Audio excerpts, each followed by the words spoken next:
Have you ever wondered what we taste like?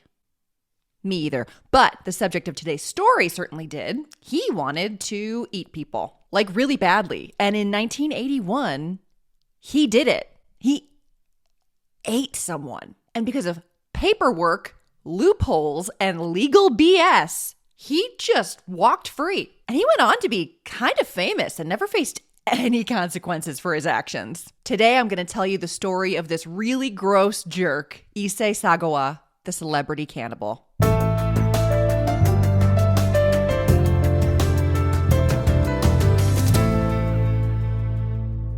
If you're new here, my name's Elise, and today you're going to see Elise talk about true crime. I post a weekly series called Cleaning and Crime, where I post a motivating cleaning video of me cleaning my house while I tell a true crime story. But the cleaning is not for everyone, so this version that you're watching right now is the crime-only bonus video version of today's story. So this video is true crime only. If you were looking for the original with the cleaning, I'll put a link for that one in the description box or above my head. You can also listen to the Cleaning and Crime podcast wherever you get your favorite podcasts. But if you're just here to watch and listen to a true crime story, you're in the right place. Let's get into the story. Big warning here, you guys. This story is gross. I'm not going to show any graphic photos of crime scenes, and I will try to avoid going into too much unnecessary graphic detail. But some of it just can't be avoided with a case like this. So if you really don't feel like hearing about cannibalism today, totally get it.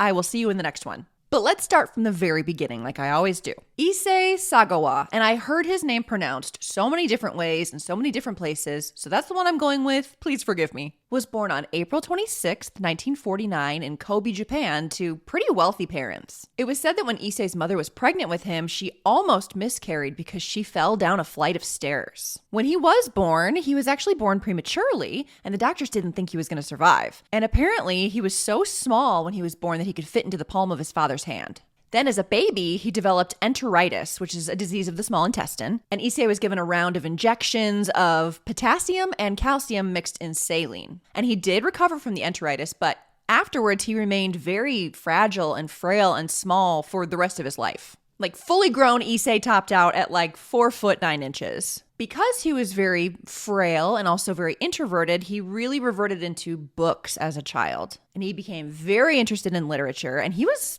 really smart. Issei said his childhood was great. Happy, loving, raised in nature, he said. And his parents loved him very much. Normal, good, great. When Issei was in first grade, he experienced his first cannibalistic thought in first grade. He was at school and the kids were playing, and he saw a classmate who happened to be wearing shorts. And I guess Issei saw this boy's thigh and thought to himself, that looks delicious. I'd like to take a bite of that.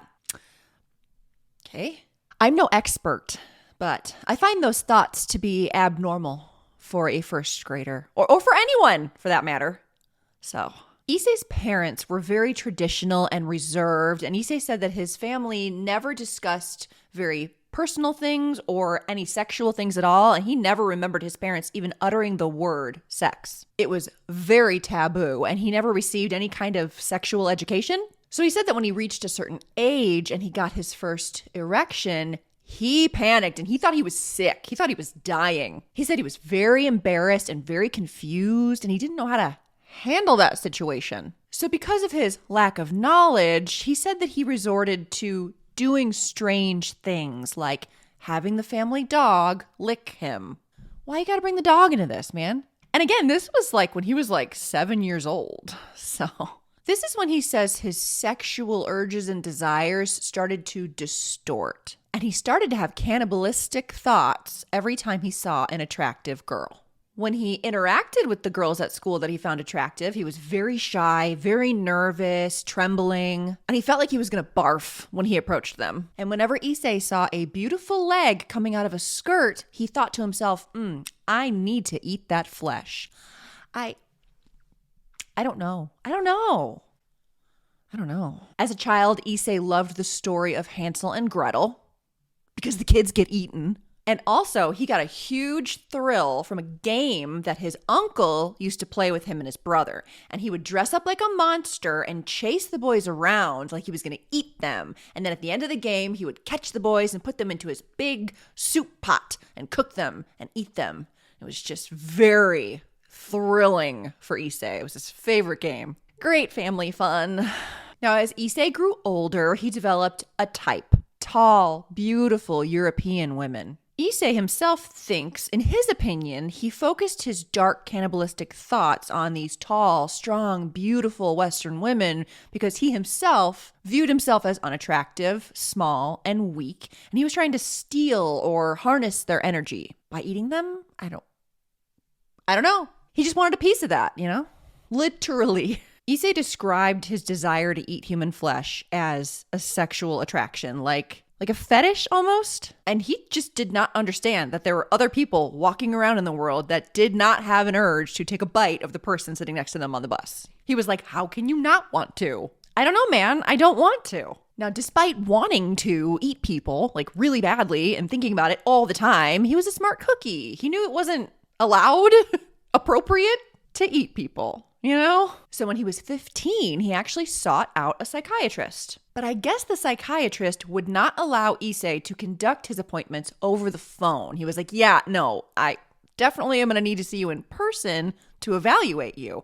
And Issei was too embarrassed to talk about these things in person. And so that means Issei found psychiatry to be unhelpful. And he just abandoned it and decided it wasn't for him. And he worked on his own to suppress his desires until he couldn't anymore. At the age of 24, while at university in Tokyo, Issei saw a woman he simply could not resist. A tall, beautiful German blonde woman was walking down the sidewalk, and he was struck by her beautiful white thighs.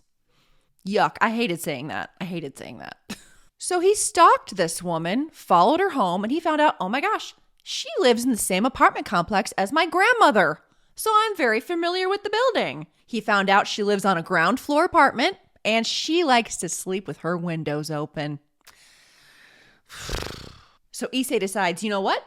I'm going to break in. So he waits until nighttime and he ends up breaking into this woman's apartment through her open bedroom window while she's asleep. And when he gets in there, he realizes she is sleeping in the nude. Issei is so excited. He's like, okay, this is my plan. I'm going to hit her in the head and knock her out with this umbrella. And when she's knocked out, I'm going to go into the kitchen and I'm going to get a knife and I'm going to cut her butt. Now, just to be clear, Issei did not want to kill her. That was not what this was about. He just wanted to take a piece of her butt and take it home and eat it. No, dude. No. Now, I guess Issei was just like standing there, creeping over her, like planning his next move. And I guess he got a little too close and brushed up against her. And she woke up right away. And she looks up and there's this freaking creepy dude creeping over her. Now, look, Issei was like 4'9". So this tall, strong, beautiful German woman kind of whooped his ass a little bit. And she knocked him to the ground like it was nothing. Breaking in my house? The fuck you doing? So she humbled him quickly and he just like scurried off and she called the cops. So cops get there and she tells them this creepy guy broke into my house while I was sleeping and tried to rape me. Police track Issei down pretty quickly and they arrest him and they're like, is this true? Did you try to rape this woman? And he was like, yes. Yep. That's what I was doing. Because what's he gonna say? Like, oh, no, not that. I was just trying to take a piece of her butt to eat it? You can't say that. You can't say that. So Issei was taken into custody and he was charged with the break-in and the attempted sexual assault, even though those were not his actual intentions, like we know. But Issei's father, he was a wealthy man and he knew people. So he ended up paying a settlement to this woman and he paid her off to drop the charges. So Issei did not face any consequences for the break-in and the attempted sexual assault. Excellent. So Issei graduated college and he went on to get his master's degree in English literature. But then in 1977, at the age of 27, Issei moved to France to study comparative literature and get his PhD at the Sorbonne in Paris. Smart cookie. Smart, disgusting cookie. So while he's in Paris, he's away from his family, away from his friends. He doesn't know anybody. and he had suppressed his desires to eat human flesh for long enough. Issei said that he had an obsession with cannibalism, and obviously he did have a desire to eat a woman while he was living in Tokyo, but he said that once he moved to Paris, that obsession turned into an obligation. That's what he said. So Issei began bringing sex workers home with him almost every night when he was living in Paris, with the intention that he was going to kill them and then eat them. But every time he would get his pew-pew, get it ready, take aim, but his fingers would freeze up and he would be unable to pull the trigger. So he was never able to go through with it. Thank goodness. Now, Issei was thinking that when he finished his PhD, he was thinking he might want to go live in Greece afterwards. He's like, Greece sounds great. So to scope it out, make sure he liked it, he took a cruise to Greece. While on this cruise, Issei met this guy, this heavy-set, jolly man, and he sat next to him and his wife on the cruise ship at dinner. So while they're sitting at dinner, they're chatting, and Issei finds out that this guy is actually a butcher by trade. And Issei was like, oh my God, that's fascinating. You know, I was thinking about becoming a butcher. Tell me all about it. How do you butcher meat? So this guy was like, oh my God, so flattered that you're so interested in my job. And he told Issei everything you need to know about butchering an animal. Basically gave him a crash course in butchering meat. So Issei was just stockpiling this information in the back of his brain just in case he needs to cut anything up later in the future. So after the cruise, Issei goes back to Paris. He's getting his PhD, blah, blah, blah. And he meets this 25-year-old Dutch woman named Renee Hartevelt. And she's a classmate of his at Sorbonne. Did I say that right? Sorbonne? It's famous, but I'm really bad at French. Anyway, Issei gets the hots for Renee. She is this tall, hot, blonde Dutch woman. She is stunning. She's smart. She's independent. She speaks 3 languages. And she's there getting her PhD in French literature. So Issei sits next to Renee in class and he just cannot stop staring at her. And he was admiring the white skin on her arms. And Issei knew he could not fuck this up like he did with the German woman in Tokyo. He couldn't just jump into this woman's window. He needed to play the long game. So Issei decides to lie to Renee and he tells her, hey, so I know that you speak German and my professor has given me this extra German poetry project. And I was really hoping that you could help me and tutor me. My father is very wealthy and we could pay you really, really well. Obviously, she is a broke, starving college student getting her PhD, so she quickly accepted the offer. So Renee starts tutoring Issei, and she actually grew to kind of like him. Not in a romantic way, but she liked that he was incredibly intelligent. And they had really good, stimulating conversations. They could talk about anything from Impressionist paintings to Shakespeare to English literature to German poetry. So she was happy to help him and tutor him, and she was just nice to him. She would invite him over to her apartment for tea and they would study together. Issei invited her to concerts and to exhibits. Then he started writing Renee love letters and poetry. But all the while, Renee was just thinking, you know, we're colleagues, we're classmates, we're friends. Maybe he has a little bit of a crush on her, but she didn't think that he was in love with her or obsessed with her or thinking about eating her.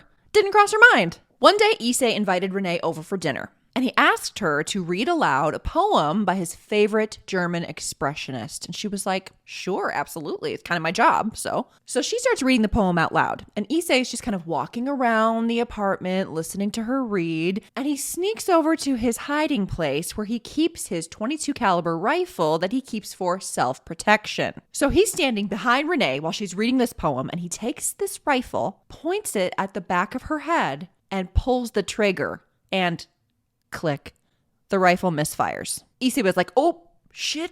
But either Renee didn't hear it or just didn't recognize the noise because she didn't turn around. She just kept reading. So Issei just snuck the rifle back where it was and just like aborted the mission. Now, after Renee left, I guess Issei sniffed and licked the spot where Renee had been sitting. And he was like, I absolutely cannot fuck this up again. I have to get it just right next time. So Issei reaches out to Renee again and he was like, hey, I loved the way you read that poem and I actually would love it if I could have you over again and record you reading it so that I could listen to it over and over again for practice, for studying, right? So Renee agrees to come over for dinner on the night of June 11th, 1981. They eat, and then they're sitting on the floor together having tea. But Renee's tea was secretly spiked with a little bit of whiskey. Issei was hoping to loosen her up a little bit. So they're chatting. Issei's waiting for the whiskey to kick in. And then when he couldn't wait anymore, Issei confessed his love for Renee and said that he wanted to take her to bed. You know, to do her. Like right now. Renee was like, that's so sweet. You know, I don't feel the same way. I love you as a friend. I'm so happy to tutor you and spend time with you and drink tea with you and talk literature with you, but I'm not going to do you. So, no thank you. Issei was obviously super bummed and just nodded and said, forget I said anything.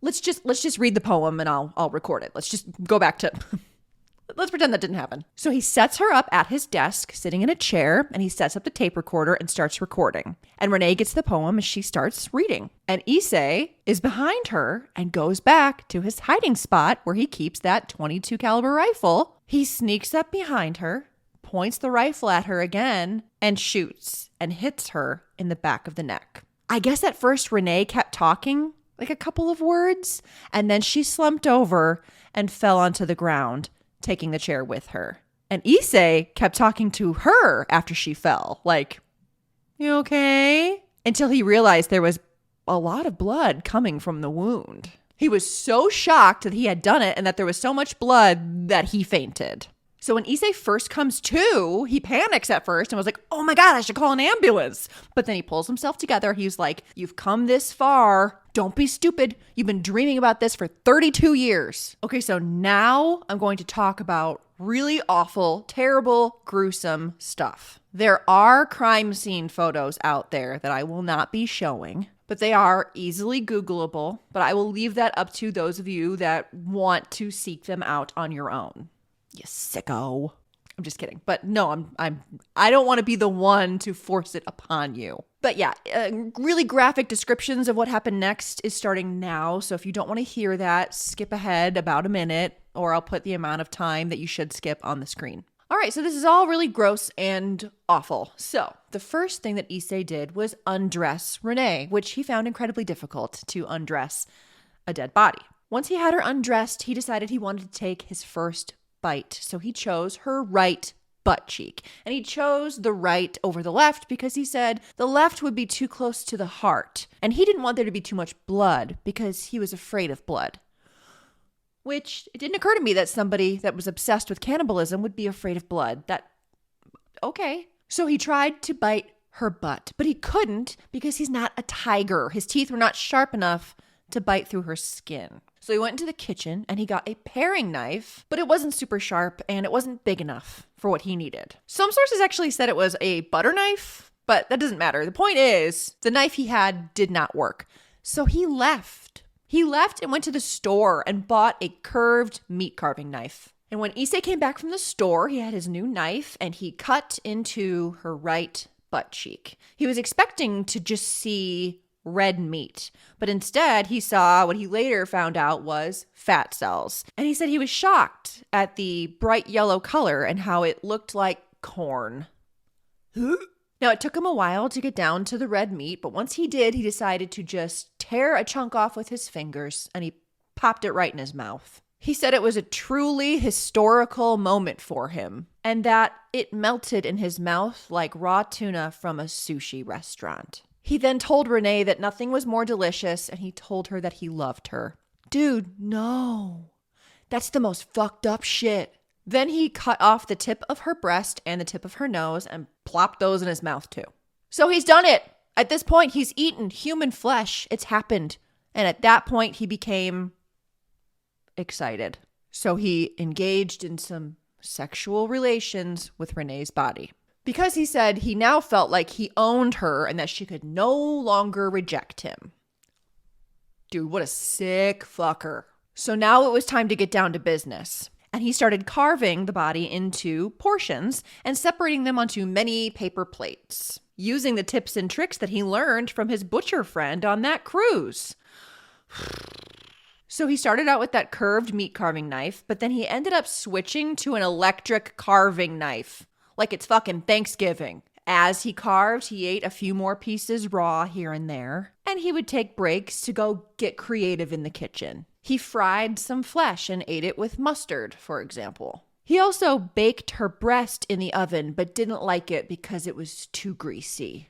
I don't like saying this out loud, okay? His favorite part was the thigh. As he cooked, he was listening to the recording of Renee reading that poem.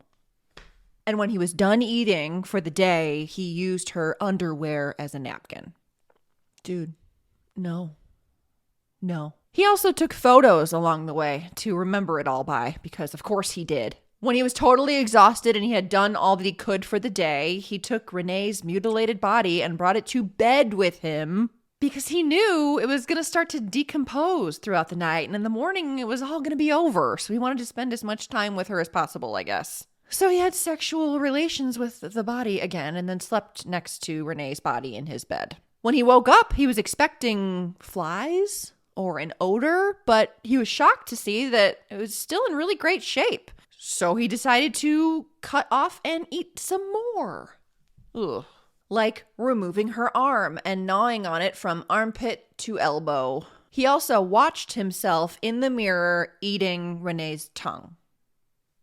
By the end of day 2, the flies arrived and it was all over. He had a bunch of meat in the fridge and he knew it was time to dispose of the rest of the body so it wouldn't decompose in his apartment. So he got 2 large travel suitcases and he used a hatchet to chop her into smaller pieces so they would fit in the suitcases for disposal. But he got excited halfway through and stopped and took a break for a bit more necrophilia. Then he wrapped the pieces in bed sheets and put them into the suitcases. And when he picked up her head, he said he held it by the hair and he looked at it. And in that moment, he said, "Oh my God, I'm a cannibal." Really? Then? That's when you had that? Okay. Whew, that was awful. I'm so sorry. That's the gist of it. There's a lot more, but I don't desire to go into any more detail than I already did. I think that's enough. He did some fucked up shit. Really fucked up shit. Moving on. So Issei really had this lake in mind. He really wanted to dispose of the rest of Renee's body parts in this lake at the Bois de Boulogne Park. I'm really bad at French. I hope that was okay. So he couldn't get that lake out of his mind and he wanted to go there. So he called a cab because he couldn't walk there with those heavy suitcases and he didn't have a car. So he called a cab. So the cabbie shows up and Issei carries these giant suitcases out to the cab. And the cab driver is helping Issei put these giant suitcases into the trunk and they were really heavy. And the cabbie even made a joke that was like, "Boy, these are heavy. What do you got, a dead body in here?" And Issei was like, "Ha ha ha. No, they are full of books because I am a PhD student. So I need a lot of books." So Issei gets to the park around 8 p.m., but he forgot it's summer. So it's not even dark out. And there are literally people still in the park, like sunbathing and playing with frisbees and shit. And he gets out of this cab with these 2 giant suitcases and he's struggling, pulling them over to the lake. And everyone's just staring at him like, who the fuck is this guy? And he's a really small guy and he's really struggling. And he pulls the suitcases to more of an isolated area where there weren't so many people. And he's trying to pull the suitcases down a slope to get down to the lake. But it's exhausting. So he needs to stop and take a break, catch his breath. And he takes a few steps away from the suitcases and he realizes the sun is setting and it's so beautiful and everything is red. And he just stands there admiring the beautiful sunset.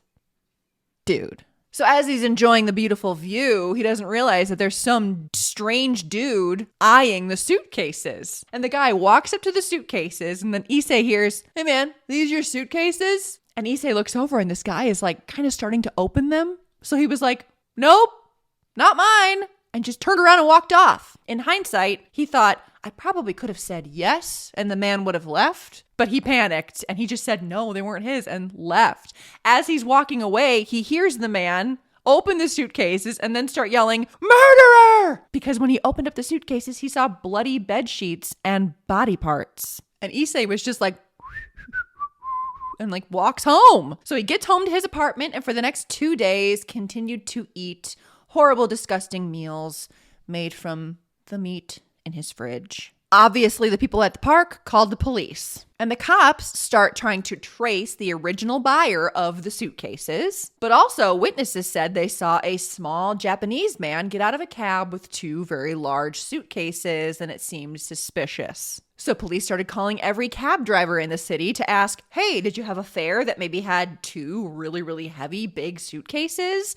And Issei's cab driver remembered and said, oh yeah, my fare had 2 big suitcases. He said they were full of books. So Issei was quickly tracked down and he was arrested 4 days after he killed Renee, so 2 days after he dropped the suitcases. And as soon as police got to his apartment with a warrant, he just blurted out, I killed her to eat her flesh. Okay. They searched his apartment and obviously found everything. Case closed, right? So Issei was locked up for about 2 years while awaiting trial. So at least he did some time in jail. Issei's wealthy father came to his aid again and hired a pretty fancy lawyer for his defense. But Issei ended up being interrogated by 3 psychiatrists, and they declared him legally insane. And the French judge on his case found him unfit to stand trial and ordered Issei held indefinitely in a mental institution. Now, the story got out in the news, obviously, and there was a bunch of news articles about the murder. And then a Japanese author, Inuhiko Yomota, went to visit Issei in the mental institution, and he got the entire account of what happened, and he wrote the story and published it in Japan under the name Into the Fog, which became a goddamn bestseller. Suddenly, Issei Sagawa is this infamous cannibal, and the people of France were pissed. Here's this guy that's not even French. He's just getting his PhD there, and the French people are footing the bill for this guy to live forever in a mental institution. And they also didn't want the bad press. They didn't want him to be known as like the French cannibal, you know? So everyone starts causing a ruckus, and the French government says, you know what? We'll deport him. We'll drop the case, we'll drop the charges, and we'll deport him. We'll deport him back to Japan. We wipe our hands of this. Now, Issei himself gave that account, that France got mad about footing the bill and they deported him.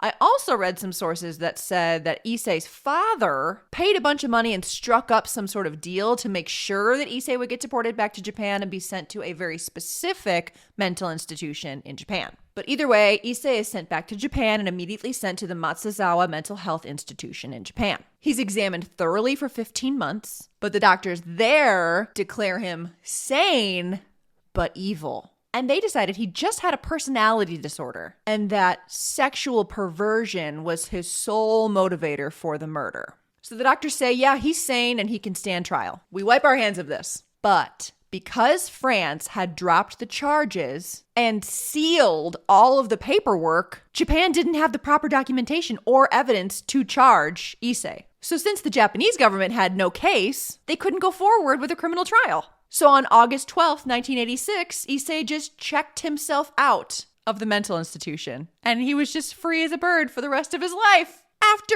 killing a woman and eating her. So what did Issei do with his freedom? He profited from his horrific crime. When he first got out, he had no job, no income, and then suddenly a magazine reached out to him and wanted him to write an article for the magazine about his experience, the incident. And the economy in Japan was really good at that time, and so they were able to offer him a stupid amount of money. So he wrote that article, which then led to him writing a book. So then he had a publisher, and he ended up writing 20 books, including comics and graphic novels, all about the murder. And one book in particular got the publisher in a bunch of hot water because Issei translated his psychiatric records and used that in the book, which included the crime scene photos. So the really, really graphic crime scene photos of Renee's mutilated body ended up in this freaking book. And that shit should not have been allowed. That should not have been printed in a book. Like, can you imagine being Renee's family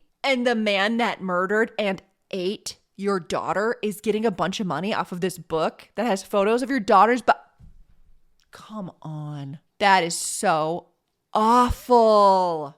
That is so awful. What a piece of shit. And a big middle finger to that publisher. Then Issei was approached by a filmmaker, and he told Issei, I want to make a video about you. And I guess Issei, since he needed the money, he signed up without even realizing what the video was going to be. And they made him do really weird shit. It was like this exploitation film, and they would test his strength while insulting him. And they filmed him eating raw meat. They reenacted Little Red Riding Hood with Issei dressed as the wolf. And then once Issei had that film under his belt, he got a bunch of offers to make pornographic films. And he made some pornographic movies that were like using him as a gimmick, where he would like bite the other actors or eat raw meat on camera. Super fucking weird. He made this one pornographic movie where it was almost like a reality show type thing, where he spent 24 hours with a woman where they engaged in sexual activity.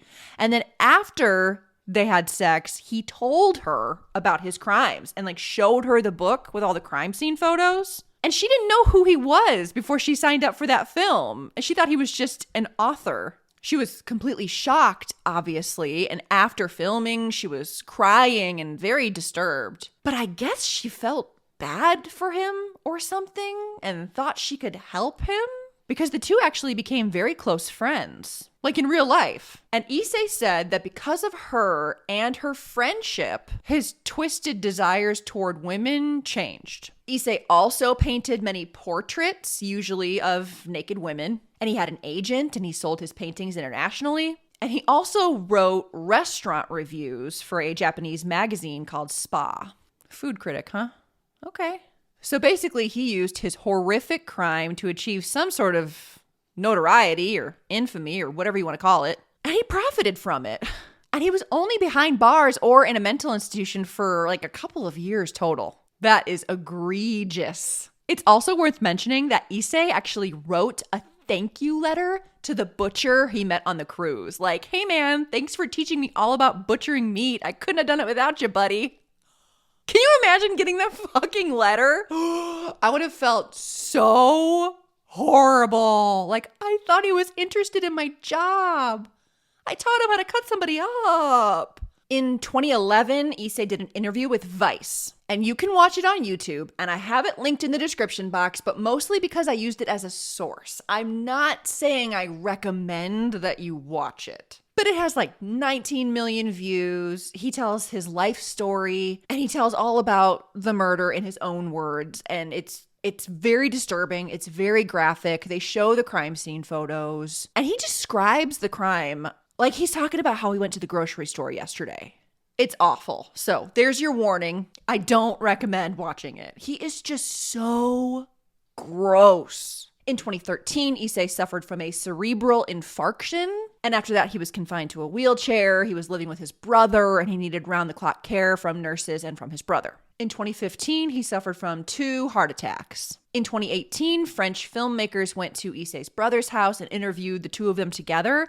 And his brother asked, as your brother, could you eat me? And Issei just sat there silently with an empty stare. Issei did say that when he thought about dying, it was his dream to die being tortured by a beautiful woman, slowly and painfully. However, that is not how he died. He didn't get his wish. He died at a hospital in Tokyo on November 24th, 2022 from complications from pneumonia. He was 73. Bye, bitch! He should have died in jail. He should have spent his entire life in jail or in a mental institution. But instead, he became an infamous, flesh-eating porn star. And that is just fucked up. Very strange and sad and gross. And that is the end of today's true crime story. I'm really sorry. I hope you didn't like it. The Issei Sagawa story is one that has always stuck with me since I've heard it, mostly because he didn't even freaking get punished. And he made money off of the crime. It just fills me with rage. And I feel so badly for Renee and for Renee's family. Not only did the family have to deal with the loss, but then they had to deal with their daughter's killer becoming this infamous weirdo and knowing that he made money off of it and didn't get punished. Ugh. But he's dead now, so there's that. Anyway, that is it for today's story. Thank you so much for watching today's episode. Leave me a comment. Let me know what you guys thought of today's story. I know it was a doozy. And also leave me a comment if you have a case that you'd like to request that I cover. Be sure to like and subscribe. It helps my channel so much. And I will see you guys next time for a new true crime episode. Thanks again for watching. Bye.